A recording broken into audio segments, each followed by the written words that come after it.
We're here at Lucinda Russell's yard and we've managed to grab 3 jockeys to have a wee chat with us. Hi guys, welcome to Scottish Equestrian TV. So tell us a bit about yourselves. Who's who? I'm Craig Nicholl, I'm conditional jockey in the yard. I'm Grant Coburn, I'm also a conditional jockey.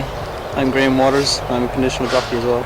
So you're currently conditional jockeys. What is a conditional jockey? It's basically a term for apprentice. We're sort of young jockeys learning the trade, and as a conditional you're allowed a £7 weight allowance, so it gives us more level playing field riding against older professional jockeys who've got a lot more experience.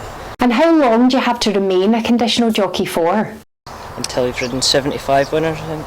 Yeah, that's right. So your first 20 winners, then you go down to claiming £5, and then something like 40 winners, £3, and then 75 you become fully professional then. But also when you start off riding for your boss, you get a £10 claim for your first 6 winners, or first 5 winners until you're 6. Yeah.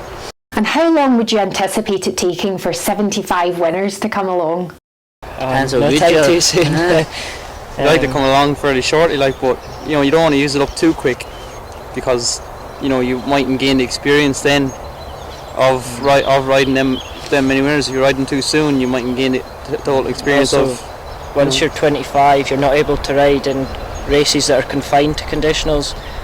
Just now, up until you're 25, you can ride in races just confined to conditionals. So then, you'd probably hope that by the time you were that age, you'd ridden out your claim, and then you'd be a professional, all older boys. Also, other trainers use your claim because it takes weight off their horse's back, which gives them a better advantage. So once that's gone, if you're not good enough, people don't think you're maybe not used, you're maybe not shouldn't be a professional. First only year used you for after your claim. Some boys struggle. The first year after they've lost their claim as well, so it's hard. So it often helps to get rides, doesn't it? So it's all quite competitive then. Do you all fight over the good horses? We fight for the bad ones too. Yeah, it is competitive. You always look out for each other, but you're always wanting the best for yourself at the same time. So we're all friends until you're on the track. It's like every sport, it's competitive. So what goes into becoming a really good jockey? Hard work, a lot of hard work. Early mornings, diet, good diet. Yeah. Maybe not for you, maybe for me. Easier for some than others, I suppose. So you'll all need to really look after your weight then. What kind of diet are you on? It's just kind of low fat sort of diet, with... All depends on your body really as well, isn't it? I could eat a good 3 meals a day and I don't have to worry too much, but Graham, he's a bit stronger made than me, so he has to watch what he's eating more often, don't he? I like your wording. Stronger. Yeah, it's just kind of there's a good team at the back of the race, and there's dietitians and nutritionists and everything, and I've seen them, and they're a brave help in the UK. They're a good help over here, When you're working here during the day and training horses in the gallops, are those the horses you'd compete with, or are you given horses you're unfamiliar with? Bit of both, really. Yeah, sometimes if you've worked with the horse for the very start, they're nice enough to say, I'll give you the shot on the track. Other times you ride a horse that you've never sat on before. It obviously helps if I suppose if you're riding out for your boss and you're riding those horses, it's often good to get familiarised at home, but other times if your agent gets you a ride, you could be seeing a horse for the first time when you walk into the paddock, so all depends really. Then again, there's 110 is there here? You can't be sitting on the mall. You can't be sitting on the mall every day. You you don't really know the mall too well. There is a few that we ride out every day. We ride in the track as well. We're all allocated to one particular horse, but there is horses that we don't really know too well. So how much notice do you get before a race that you're actually riding? And I suppose the entries go in 5 days before, so your name can be put beside the horse at the entry stage then, or sometimes declarations for the race are at 10:30 the day before, so you could find out just the day before that you're riding. If you're like Graham, it might be a bit of worry if it's lightweight. Yeah. So the yard here seems really busy. What's your daily routine? Well, we start at 7:30 in the morning, and we ride out 2 lots, and then we get a quick cup of tea, and then we've another 3, which takes us up until about 1 o'clock or 1:30. Then you have an hour lunch, then from 2 o'clock then till 4, really, whenever you finish, really. Yeah, sometimes there's no set times, working with horses, the job's done once the horses are done, sort of. You can't just walk out and flick a switch like you would a computer, The horses are fed at the same time as us, really. They get their breakfast before their exercise in the morning, they get their lunch before we leave to go for our lunch, and then they're fed again as well before we leave the yard in the evening, so horses come first. And then 9 o'clock feeds as well. It's a bit of a nuisance. And you're in your bed and you have to get up. Have to get out your bed at 9 to go feed them again. It's not the best thing in the world. We all have an evening a week that we have to come in, feed and hay the horses 9 p.m. Just so they've got a good feed plan, that there's no, they're getting fed at the same time every day. It just helps their system, I suppose. So when you guys were younger and you had ponies, was it always your aspiration to become a jockey? I used to never really like horses overly much. I used to always like rugby, and then I had a pony and I kind of got forced into riding it with my dad, and then I ended up loving it after a while, so I chose horses over rugby then. So it wasn't always my first love, but I love it now, so it's alright. Yeah, I think from a pretty young age I've always been fairly interested, but I was the same. Really enjoyed rugby when I was young, so then horses kind of slowly took over, and I stopped playing the games at weekends and started riding out at the racing yards. So. I don't know, I just started riding ponies randomly one day, and I started off show jumping and cross country and stuff, but it just wasn't fast enough. I just kind of got into race horses and that, and had a few friends in racing, kind of got going from there whenever I was 12 or 13. Now you're all young guys, what's the career lifespan of a jockey? I think the average jumps jockey probably retires around 30. You can start riding when you're 16, so it's not a long career, so you have to make most of it. Really? Why do they stop so early? Just as you get older, you fill out, you get heavier, and if you've had a lot of injuries. Yeah. It's very hard you see the older lads in the weigh room. It's hard for them to compete when the likes of us are coming up and we're so fit and healthy. We're so. Some of us. Well, some of us. I might be fit. I do a lot more running than you, so. So you're telling the camera anyway.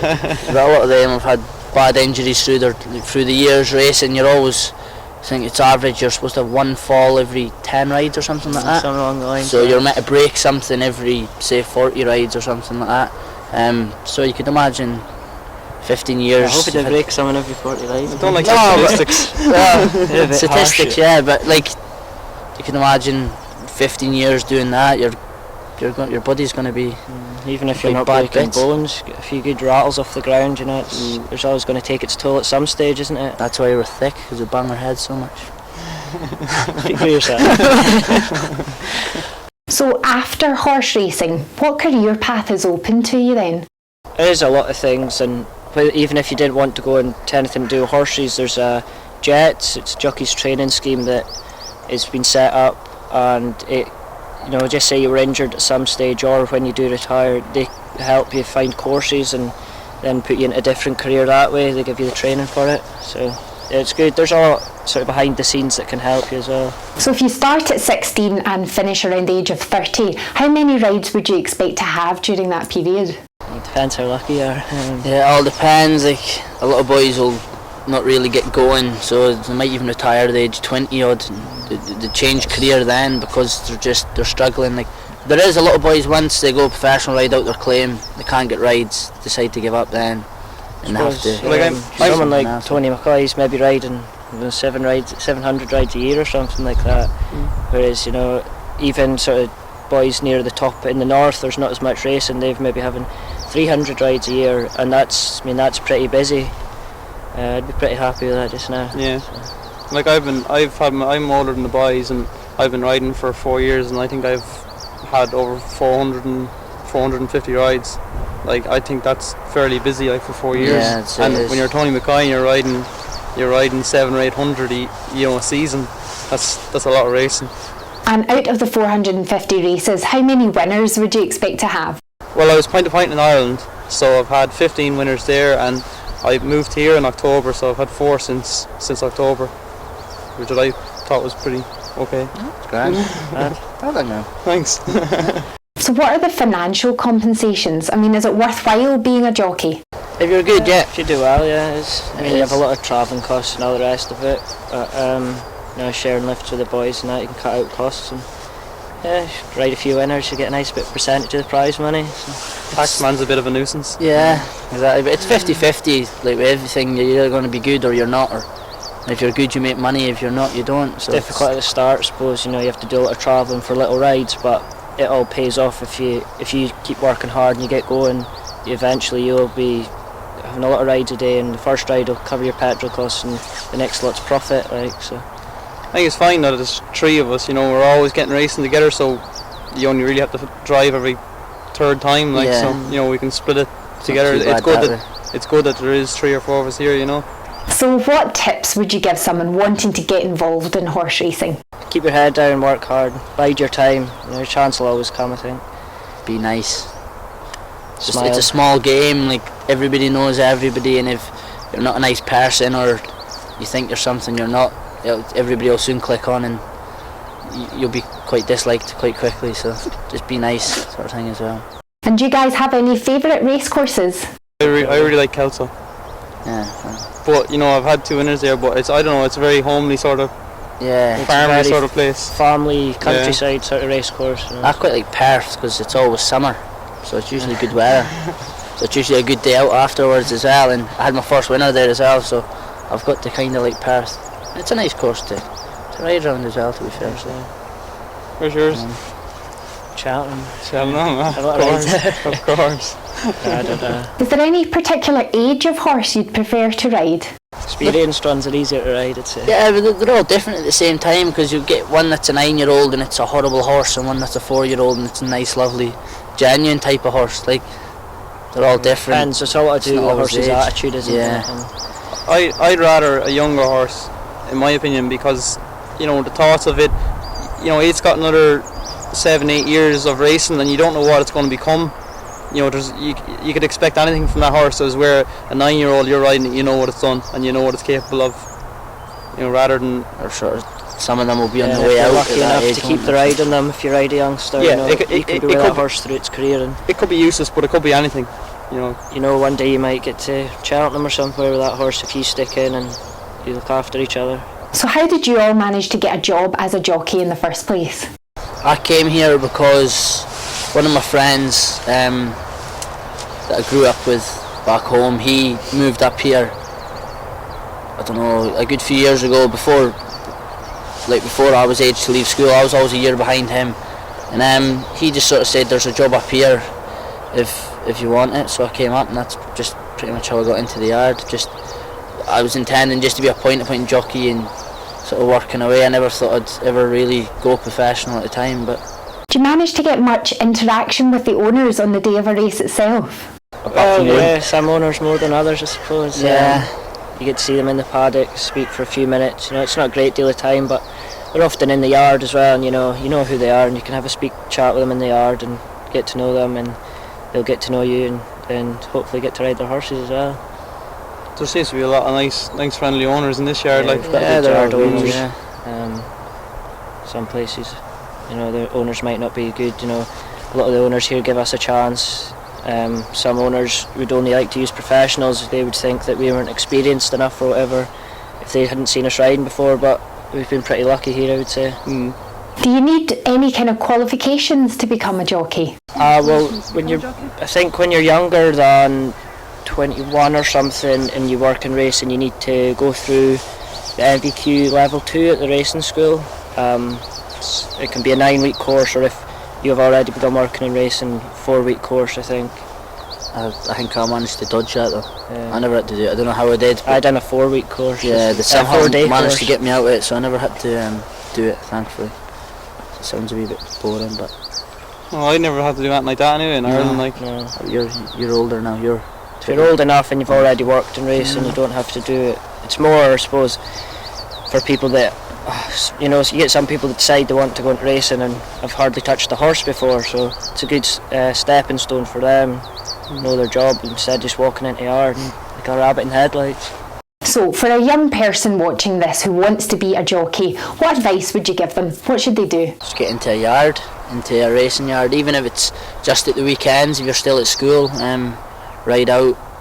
Just, if you enjoy it, then just get yourself into a yard, get a job, and then pretty much they'll send you to get your licence. And once you've got that, just work away sort of thing. Well, it's like when you started off, I think, I remember being 13, 14, Saturday mornings up at 6 o'clock in the morning and, into a yard on every Saturday. Any day I had ever off school, I was always in a yard. There was days I was meant to be in school, I was in the yard and, mitching off and stuff. Yeah. Well, you keep going in, like you start to learn like how racing works and what people in racing work like, and then you just learn to work like that. Like, yeah, even if you're 10 years old, you could go in and you could brush off the horses, you could just help look after them. You might not be big and strong enough to ride, but a few years down the line you will be, and it'll all start from there. Get to go racing and watch and lead up and help out and stuff. Watch plenty of racing on telly, so you know what you're doing. So how would you compare Irish horse racing to Scottish horse racing? It's very similar. The horses are very similar. They're the Scottish and the northern racing circuit in England are buying a lot of Irish pointers and stuff. They're spending a lot of money, so the racing's very similar. But since I've came here in the weigh room and stuff, I noticed there's a great community in the weigh room. It's like one big family, Whereas if you travel further down south, they're kind of, there's that many lads that they couldn't, they can't. It's hard to kind of get to know each other so well. Whereas everybody up here kind of goes racing together and they go out on the weekends with each other, and it's like a great big community. Yeah. Well, even still down south, and up here, I think everywhere in the whip boys in the weighing room, even if you didn't know them, if someone got injured or anything else, there'd be always someone there to make sure their car got taken home. Someone was going to visit them at the hospital, and they'd always make sure that there'd always be someone looking out for you. And how would you sum up racing as a sport? That's great. Brilliant. Well, otherwise we wouldn't be in it. So it's our lives. Yeah. We base our lives around it, so it can't be too bad. It's a lifestyle, not a job, I'd say. Thanks, guys. We better let them get back to the horses.